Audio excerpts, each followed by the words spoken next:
오늘 우리가 나눌 은혜의 말씀은 에베소서 2장 8절 말씀입니다. 에베소서 2장 8절 말씀 다 같이 봉독하시겠습니다.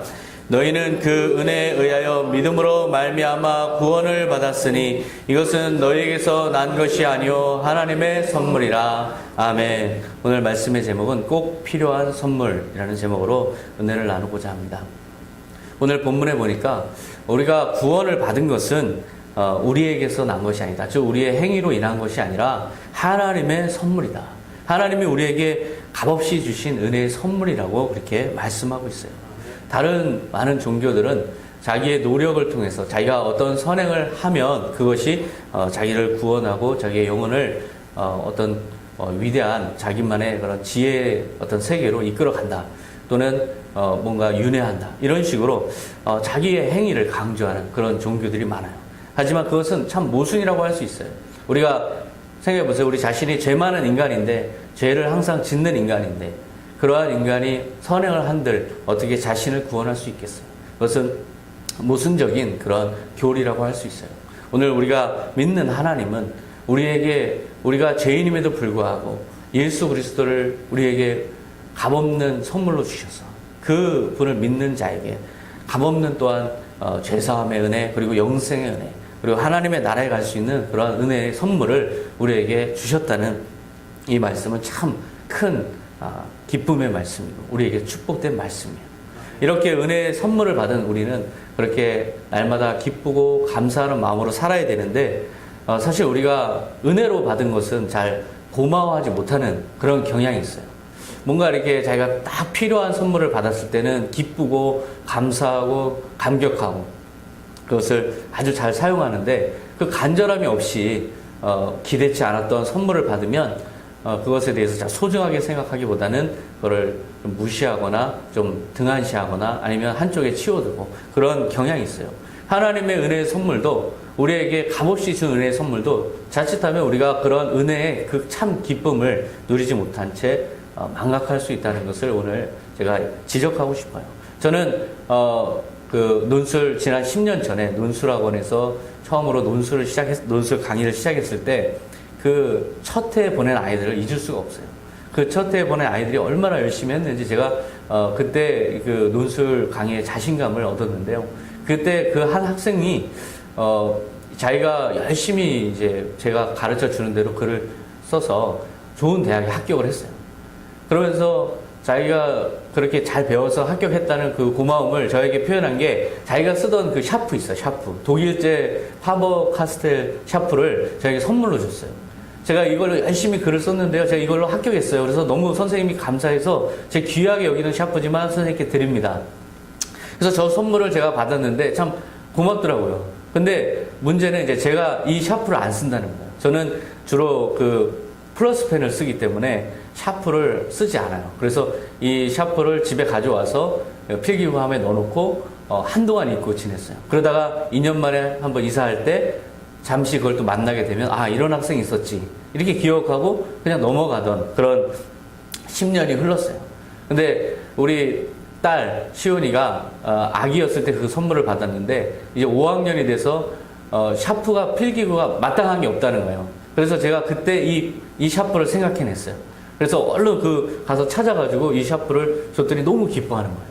그러면서 참 이 10년이라는 시간이 참 다르게 느껴졌어요. 이 선물이 사실 그때 당시에는 내가 필요 없다고 생각했고 소중하지 않게 지금 10년을 지내왔지만, 때가 돼서 우리 딸이 이런 샤프를 필요하게 되고 제가 그걸 줄 수 있다는 거. 그래서 이 딸이 기뻐하는 모습을 보면서, 야, 이게 10년 동안 나한테 필요 없는 선물이었을까? 내가 이거를 필요하지 않다고 생각했는데 과연 정말 필요 없었던 선물일까? 나는 10년 동안 필요 없다고 생각했지만 사실은 계속 꼭 필요했던 선물이었다는 거, 그걸 깨달았어요. 바로 그렇게 우리가 대부분 선물을 받을 때 이것이 기쁨과 감격을 주는 선물이냐는 대부분 내가 지금 필요하느냐, 그것이 기준이에요. 그런데 내가 필요한지 여부와 상관없이 그 선물은 그 자체로 소중한 의미가 있는데 사실 우리는 그걸 망각하고 산다는 것이죠. 이스라엘 민족도 하나님으로부터 아주 고귀한 선물을 받았어요. 하나님의 말씀의 법궤를 받았는데요. 바로 이 말씀의 법궤는 하나님이 그 법궤 위에 임재한다는 그 상징과 같은 그런 아주 귀한 선물이에요. 모세가 출애굽해서 시내산에서 하나님이 주신 설계도에 따라서 성막을 짓고 그 중심에 지성소를 세우고, 지붕이 있는 지성소를 세우고 그 중심에 법궤를 안치해서, 이 법궤가 하나님이 이스라엘과 함께 한다는 그 상징으로서 선물로 주어졌어요. 이거는 하나님이 함께 한다는 선물, 상징의 선물이기 때문에 아주 이 이스라엘의 운명에 중요한 선물이라고 볼 수가 있어요. 이 법궤 안에는 십계명의 두 돌판과 아론의 쌍난 지팡이와 만나를 담은 금항아리, 이런 아주 그 이스라엘 민족의 운명을 좌우했던 중요한 상징적인 기념품들이 또 같이 들어있어서 하나님이 얼마만큼 이스라엘 민족의 역사 가운데 함께 했는지, 그리고 어려운 시기들을 함께 해 오셨는지를 기억하는 그런 아주 중요한 선물이라고 할 수 있는데요. 이스라엘 민족은 이 법궤를 실로, 그 종교 중심지, 자기네들의 종교 중심지인 성소라고 할 수 있는 실로에 이 성막을 짓고 법궤를 안치해서 지내왔어요. 그런데 이 이스라엘 민족들이 이 법궤를 어떻게 생각했는가, 어떻게 여겼는가를 알 수 있는 하나의 사건이 벌어졌어요. 블레셋이 침략을 했는데 블레셋과 싸우다가 4,000명이 전사하는 그런 그 패배를 경험했어요. 그러다 보니까 이제 이스라엘의 그 장로들이 이게 하나님이 우리와 함께 하시는가에 대해서 의심이 드는 거예요. 그러다 보니까 이 법궤가 하나님이 함께 하신다는데 우리가 전쟁에 왜 패했느냐? 그렇다면 법궤를 전쟁터에 가지고 나오자, 이런 결정을 내려요. 사무엘상 4장 3절에 보면 이스라엘 장로들이 이르되 여호와의 언약궤를 실로에서 우리에게로 가져다가 우리 중에 있게 하여 그것으로 우리를 우리 원수들의 손에서 구원하게 하자. 즉 법궤를 하나님이 약속하신 장소, 즉 성막과 지성소에 있는 그 중심의 자리에 안치한 것이 아니라 이 법궤를 가지고 와서 전쟁터에 가지고 오면 분명 승리할 것이다.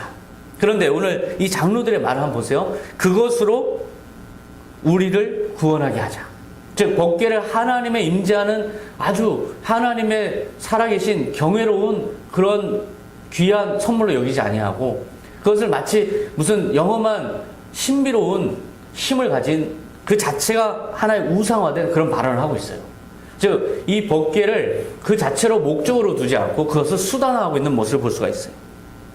결국 하나님의 역사는 일어나지 않았어요. 그래서 다시 블레셋과 전쟁을 벌였는데 역설적이게도 법궤가 이스라엘 진영으로 들어왔다는 소리에 오히려 블레셋 군들이 죽기 살기로 싸워요. 필사적으로 싸워요. 그래서 이스라엘군은 3만 명이 전사하면서 후퇴했고 결국 패배했고, 그리고 법궤마저도 빼앗겼어요. 이러한 사건 속에서 이 법궤를 책임져야 됐던 엘리 제사장은 의자에서 그 충격에 쓰러져서 목이 부러져 죽고, 그 엘리 제사장의 며느리가 탄식하면서 사무엘상 4장 22절에 이렇게 곡을 하는 장면이 나와요. 하나님의 궤를 빼앗겼으므로 영광이 이스라엘에서 떠났다. 이렇게 이스라엘 백성들은 하나님의 임재의 선물이라고 할 수 있는 법궤를 정말 소중하게 그 자체의 가치로, 그 하나님의 함께 하심으로 여기고 소중히 여기기보다는 그것을 오히려 자기들의 전투에서 승리하기 위한 하나의 수단으로 사용하고, 또한 그 법궤를 그만큼 경외하지 않는 그러한 불순종의 태도를 보였어요. 왜 이들은 이런 하나님의 선물을 고귀하게 여길 법도 한데 왜 그렇게 소홀히 대우했을까? 사실상 그 시대를 보면 목축, 그 유목의 삶에서 산업이 바뀌어서 농경 사회로 바뀌는 그 전환기에 있었어요. 약속의 땅으로 들어갔는데 그 땅은 농경 문화가 이제 지배하고 있어요. 근데 농경 문화에서는 그 농경 문화에 맞는 바알 신이 이미 절대적인 신으로 추앙받고 있었어요. 바알 신은 이 산출을 많이 일으켜준다는 그 다산의 상징이고, 또한 아스다라도 마찬가지로 그렇게 우상으로서 이 농경 문화에 맞는 신으로 섬겨지고 있었어요. 이스라엘 민족도 서서히 하나님을 잊고 그런 우상 숭배로 넘어가고 있는 시기였기 때문에 이 법궤에 대해서 그만큼 소중한 생각을 하지 않았던 것이죠. 바로 그런 결과로 하나님이 자기들과 함께하고 있다는 것을 망각한 채, 그저 법궤를 하나의 신성한 신비로운 물건으로 여기고 그것을 수단화한 결과 결국 하나님의 임재가 떠나고 이스라엘 민족은 한동안 블레셋의 압제를 받는 그러한 고통을 당하는 결과가 되어버리고 말았죠. 나중에 이것을 되찾은 건 바로 다윗 왕이에요. 다윗 왕은 유다의 왕이 돼서 이제 이 법궤를 회복해야겠다. 법궤를 다시 되찾아야겠다. 그 법궤에 대한 열망이 가득했어요. 그래서 3만 명을 보내서 이 법궤를 가져오게 해요. 그래서 사무엘하 6장 12절에 보면 그 장면이 나오는데요. 다윗이 가서 하나님의 궤를 기쁨으로 메고 다윗성으로 올라갔세. 여호와의 궤를 맨 사람들이 6걸음을 가매 다윗이 소와 살진 송아지로 제사를 드리고, 얼마나 그 큰 기쁨을 가졌는지 6걸음을 간 다음에 소와 살진 송아지로 제사를 드리고, 그렇게 아주 법궤를 귀하게 여기고 존중하면서 정성껏 모시고 오는 다윗의 모습을 볼 수가 있어요. 다윗은 이렇게 정성껏 법궤를 모시고 올 뿐만 아니라 그 스스로 기쁨의 감격에 벅차서 그 법궤 앞에서 춤을 추는 그런 장면도 나와요. 사무엘하 6장 14절에 보면 다윗이 여호와 앞에서 힘을 다하여 춤을 추는데 다윗과 온 이스라엘 족속이 즐거이 환호하며 나팔을 불고 여호와의 궤를 메어오니라. 다윗은 근엄함을 유지해야 하는 왕이었어요. 하지만 법궤 앞에서 법궤가 들어오는 그 하나님의 선물이 이제 다윗성으로 들어올 때 너무나 큰 감격에 이 주변 사람들의 시선 아랑곳하지 않고 하나님 앞에서 정말 순수하게 어린아이처럼 뛰면서 즐거워하는 그런 장면이 나와요. 이 법궤는 사실 이렇게 이스라엘 백성들을 향한 하나님의 사랑의 선물이었어요. 하나님이 너희와 영원히 함께 한다는 증표였어요.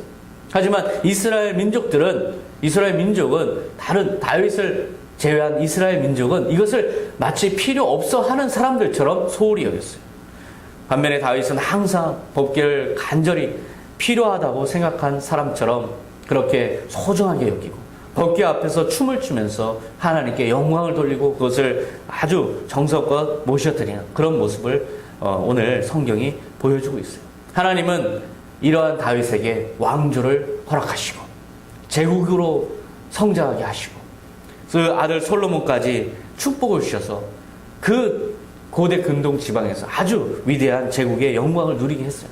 바로 그렇게 하나님을 소중하게 하나님을 경외하면서 하나님을 존중하면서 살아가는 그 모습은 바로 하나님이 주신 선물을 소중하게 여기는 모습에서 다 드러나는 것이죠. 바로 그런 사람에게 하나님은 축복을 주셨어요. 그런데 다윗 왕조가 끝나고 나서 이스라엘 민족들은 다시 이 법궤에 대해서 별 관심이 없었어요. 바벨론 포로 생활을 하고 그리고 많은 이민족들의 침략 속에서 법궤는 어디론가 사라져 버리고 법궤는 다 잊혀져 가고 법궤 자체도 사라지고 법궤도 기억 속에서 사라졌어요. 그러한 이스라엘 민족은 하나님의 임재를 잃은 백성으로서 고통과 압제 속에서 오랜 기간을 하나님께 부르짖어도 그런 고통이 끊이지 않는 그런 삶을 살았죠. 하나님은 그러한 이스라엘 민족을 버리지 않으셨어요. 하나님은 다시 이스라엘 민족에게 그러한 하나님의 살아있는 말씀의 상징으로서 또한 살아있는 법궤로서 예수님을 보내셨어요. 예수 그리스도를 하나님의 말씀 그 자체로 보내신 거예요. 그래서 요한복음 1장 10절에 보면 그가 세상에 계셨으며 세상은 그로 말미암아 지은 바 되었으되 세상이 그를 알지 못하였고 자기 땅에 오매 자기 백성이 영접하지 아니하였으나. 그러나 이스라엘 민족은 이 예수님조차 영접하지 않고 멸시하고 거부하고 필요 없는 사람들처럼 그렇게 거부하는 그런 모습을 볼 수가 있어요. 나중에 예수님이 사역을 마쳐갈 때 사역 공생의 기간의 끝에서 군중들은 예수님을 십자가에 못 박으라 라고 외치면서 예수님을 거부하는 그런 장면이 나와요. 누가복음 23장 20절에 빌라도는 예수를 놓고자 하여 다시 그들에게 말하되 그들은 소리질러 이르되 그를 십자가에 못 박으소서 하는지라. 이스라엘 백성들은 이 살아있는 말씀으로 보내진 하나님의 귀한 독생자 아들마저도 멸시하고 거부하고 부정하고 그들 가운데서 소멸시키고자 이렇게 십자가에 못 박으라고 외치는 그런 모습을 보여주고 있어요. 왜 그들은 그렇게 거부했을까? 왜 그들은 그렇게 하나님의 선물을 귀하게 여기지 않았을까? 그들 마음 가운데 무슨 생각이 있었을까? 예수님은 이 땅에 오셔서 계속해서 우리의 죄 사함을 받는 구원을 약속하셨어요. 너희가 죄를 사함받을 수 있다. 예수 그리스도를 믿으면 죄를 사함받을 수 있다. 그렇게 말씀을 전하셨지만 이스라엘 백성들의 귀에는 그것이 들리지 않았어요. 자기들이 죄가 있다고 생각하지 않는 사람들은 이런 죄에 대한 죄를 구원해 준다는 소식이 전혀 마음에 와닿지 않는 것이죠. 내가 무슨 죄가 있습니까? 나는 떳떳합니다. 나는 당당하게 살고 있습니다. 왜 나를 죄인 만듭니까? 나에게 속죄가 필요 없습니다. 괜히 이건 불필요합니다. 그리고 거추장스럽습니다. 그리고 쓸모없는 선물입니다. 이 선물을 거둬 주십시오. 나는 속죄 이유가 없고 이런 속죄의 양을 믿을 이유도 없습니다. 이런 구원을 저에게 베풀 필요가 없습니다. 그러한 메시지로, 그러한 태도로 예수님을 십자가에 못 박으라고 그렇게 외쳤던 거예요. 오늘 우리 현대인들 한번 보세요. 많은 사람들이 나를 죄인으로 생각하는 사람 거의 없는 것 같아요. 텔레비에서 나오는 범법자들이 워낙 많아서 그런지 저런 사람들과 나는 달라. 나는 정상적으로 살고 있어. 평범한 일상을 살고 있는 그런 선량한 시민이야. 그러니까 내가 무슨 죄가 있어? 나는 밀린 것도 없고 경찰로부터 오라는 소리도 없고 나는 당당하게 잘 살고 있어. 그런 사람들에게 예수 믿으세요. 죄에서 구원받습니다. 그리고 영원한 생명을 얻습니다. 얘기해도 잘 먹히지 않는 것이죠. 자기를 당당하게 생각하는 사람들에게는 그것이 쓸모없는 그리고 거추장스럽기만 하고 괜히 마음만 오히려 불안해지고 산란해지는 그러한 소식일 수 있어요. 그러다 보니까 하나님의 선물임에도 불구하고 예수 그리스도의 메시지는 오늘날에도 이렇게 거부되고 있어요. 오늘날에도 그렇게 예수님의 메시지는 십자가에 못 박힌 채 모든 사람들의 관심에서 외면받고 있어요. 하지만 사실 그럴까? 우리가 그렇게 당당하게 자신을 생각하고 있지만 과연 나는 정말 그렇게 하나님 앞에서 당당한 삶을 살고 있을까?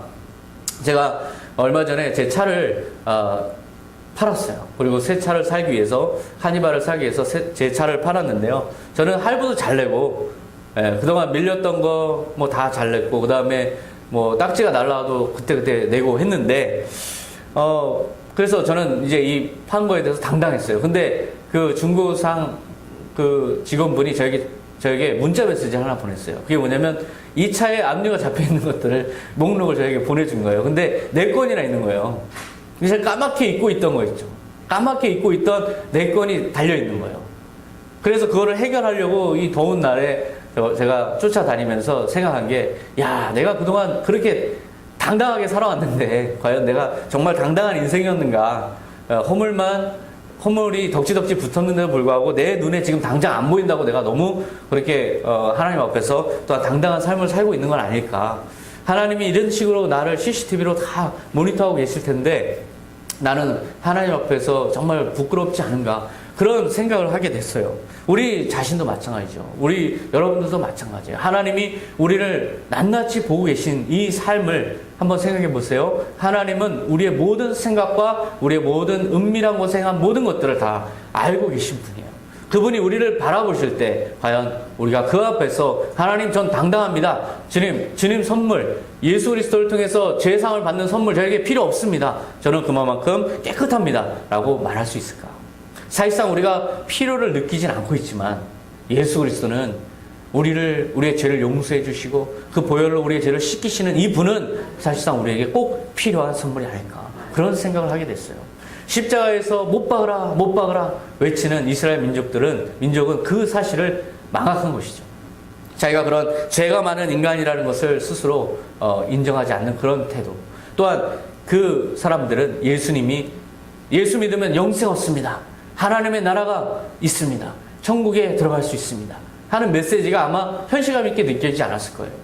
내가 지금 살아있는데 내가 죽어서 부활하고 영생을 얻는다는 거 지금 내 관심에서 너무나 먼데 왜 이런 얘기를 해서 괜히 죽음만 자꾸 생각하게 합니까? 영생은 도대체 어디에 있단 말입니까? 나에게는 그런 것이 관심이 없습니다. 지금 나는 살아있기 때문에 나는 살아있는 내 삶에 지금 집중하고 싶고 행복을 누리고 싶습니다. 그러니까 당신이 그런 얘기는 나에게 지금 필요 없는 그런 메시지입니다. 아마 예수님에게 그런 마음이었을 거예요. 그렇기 때문에 그렇게 당당하게 또한 그러면 그럴수록 예수님은 오히려 더 없이 하고 싶었을 거예요. 하지만 죽음이 닥쳐오는 사람들에게, 죽음이 가까운 사람들에게 남는 것은 무엇일까요? 오직 예수님 한 분뿐이에요.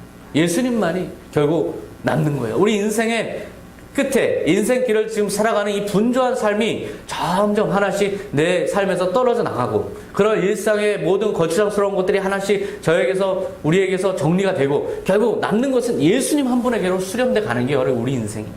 결국 예수님만 남는 거예요. 예수님 저를 용서하시옵소서, 예수님 저를 영생케 하여 주시옵소서, 주님 구원하여 주시옵소서. 바로 그 예수님 한 분만 나중에 남는 걸 생각하면, 과연 우리가 영원한 생명을 약속하신 이 예수님을 우리에게 선물로 보내주셨는데, 이 선물이 우리가 지금 필요 없다고 생각하고 느끼더라도 필요 없는 선물일까?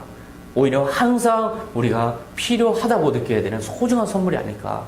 바로 꼭 필요한 선물이라는 것이죠. 우리 현대인들은 현재 내가 가진 것을 기준으로 그런 선물들을, 이것이 가치가 있는지 가치 없는지를 판단하는 성향이 있어요. 내가 지금 간절히 필요하면 그 작은 것 하나라도 굉장히 고귀한 선물로 받아들이지만, 내가 필요 없으면 별로 귀중하게 여기지 않는 그런 태도로 우리는 살아가고 있어요. 하지만 우리는 지금 내게 주어진 것들, 아주 작지만 작은 나의 소유물들, 그리고 무엇보다 지금 내가 건강한 이 건강, 이것들에 대해서 감사하게 여기고, 하나님이 나에게 이렇게 인생의 소중한 선물들을 내게 주셨구나, 그렇게 감사하는 마음으로 항상 그렇게 소중히 여기는 마음이 필요해요. 특히 우리 주변에 있는 이 사람들이 하나님께서 내 인생에 좀 정말 고귀한 선물이구나, 아주 특별한 선물이구나, 소중한 선물이구나, 이것을 항상 인식하면서 살아야 돼요. 우리가 가까운 사람일수록 더 소홀히 여기고 항상 있을 거라는 생각에 필요 없어 보일 때도 있고, 그래서 막 대할 수가 있어요. 하지만 주님께서는 우리 주변에 우리가 함께 생활하고 함께 동고동락하는 이 모든 사람들을 귀하게 여기고 소중하게 여기라는 그런 메시지를 예화를 통해서 말씀하신 적이 있어요. 바로 불의한 청지기를 통해서 예수님께서 말씀하셨는데요. 이 불의한 청지기의 이 예화는 이렇게 시작해요. 한 부잣집에 직원이 있었어요. 근데 이 직원이 오만했어요. 오만방자해서 불의한 청지기로서 주인의 재물을 가지고 허비하고 낭비하고 착복하고 사치하는 그런 불의한 모습을 보였어요. 주인은 너무나 화가 난 나머지 이 불의한 청지를 해고하게 이르러, 나가라, 이제 그만해라, 이렇게 해고하는 그런 통보를 이 직원에게 하게 되는데, 근데 이 직원이 그때서야 비로소 자기가 정말 어떻게 살았는지에 대해서, 잘못 살았다는 것에 대해서 정신 바짝 차리는 그런 정신이 바짝 났어요. 정신이 번쩍 들었어요. 그래서 누가복음 16장 3절에 보면, 청지기가 속으로 이르되 주인이 내 직분을 빼앗으니 내가 무엇을 할까? 땅을 파자니 힘이 없고 빌어먹자니 부끄럽구나. 이제까지 소중하게 생각지 않았던 것들, 그런 것들이 이제 갑자기 소중해지는 거예요. 그동안 자기가 살아오면서 항상 있을 것 같이 생각했던 직장, 그리고 동료, 거래처, 이 모든 사람들이 갑자기 너무나 소중하게 보이기 시작했어요. 내가 그들한테 갑질을 하고 살았는데, 내가 정말 잘못했구나, 그렇게 뉘우치면서 이제 어떻게 할까. 그래서 지혜를 하나 깨달은 게, 사람을 얻자. 사람을 얻을 수 있다면 모든 것을 다 동원해서 사람을 얻자. 우리가 저번에 신들러 리스트를 우리가 같이 봤잖아요. 이게 사람을 얻는 지혜를 발휘해요. 그래서 거래처 사장님한테, 사장님 불러요. 그래서 당신 우리 주인한테 얼마 빚졌습니까? 저는 기름 100마를 빚졌습니다. 그랬더니 저 50말 빚졌다고, 여기서 고쳐 적으세요, 빨리. 그리고 당신은 얼마 빚졌습니까? 밀 100석 빚졌습니다. 80석 빚졌다고, 빨리 고쳐 적으세요. 이렇게 사람의 인심을 얻으면서 그 사람들에게 호의를 베푸는 그러한 태도로 그 위기를 모면하려고 하는 그런 장면이 나와요. 그리고 나서 이제 나중에 해고됐을 때 이제 그 사람들이 나를 맞아주지 않을까, 그렇게 사람을 얻는 그 지혜를 발휘하는데요. 그 주인조차도 그것을 나중에 알고 나서 이 청지기를 칭찬해요. 참 잘했다, 그거는 잘했다. 누가복음 16장 8절에 주인이 이 옳지 않은 청지기가 이를 지혜 있게 하였으므로 칭찬하였으니, 비록 주인에게는 손해가 되는 일이었어요. 그가 그렇게 나쁜 일을 행한 것은 맞지만, 이 주인의 눈에 봤을 때 이 사람이 정말 사람을 얻는 지혜를 이제 비로소 깨달았구나. 이제 이 직원이 이제 새로운 인생을 살 때는 사람을 소중히 여기고 또한 자기가 맡은 직분을 소중히 여기고 자기 인생을 소중히 여기는 그러한 변화가 있겠구나 하는 그런 마음으로 이 직원을 칭찬하는 장면이에요. 바로 예수님은 이 예화를 왜 들었을까요? 예수님은 이 예화를 통해서 뭔가 우리에게 말씀하시고자 하는 게 있어요. 그것을 직접적으로 예수님이 전해주시는 말씀이 누가복음 16장 9절에 나와요. 내가 너에게 말하노니 불의의 제물로 친구를 사귀라. 그리하면 없어질 때 저희가 영원한 처소로 너희를 영접하리라. 우리가 가진 것으로 친구를 사귀어야 된다. 이렇게 말씀하시는 것이에요.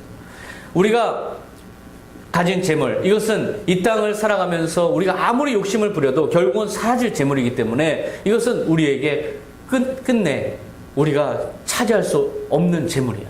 이 재물로 가장 지혜로운 것은 이걸로 친구를 사귀라. 이걸로 한 사람 한 사람을 소중히 여기면서 그 한 사람을 너의 소중한 사람으로 그렇게 여기고 살아라. 그런 말씀이에요. 그리고 또한 이 말씀을 통해서 우리 그리스도인들에게 하시는 말씀은 우리가 가진 것으로, 우리가 지금 현재 누리고 있는 것으로 영혼을 구원하는데 우리가 최선을 다해야 된다. 한 영혼 한 영혼을 소중히 여겨라 하는 그런 말씀이에요.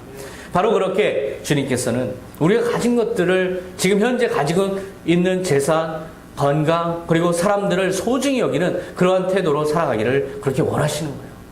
그렇다면 하물며 그 사람들도 우리가 소중히 여겨야 되는데, 그 사람들도 우리가 가진 것으로 한 사람 한 사람을 소중히 여기고 얻어야 되는 것이 그게 지혜로운 것인데, 하물며 우리의 영혼을 구원하시고 우리에게 피를 흘려주시고 십자가에 달려 죽으시고 우리에게 영원한 생명과 하나님의 나라를 약속하신 이 하나님의 선물인 예수 그리스도야 얼마나 더 소중하겠어요.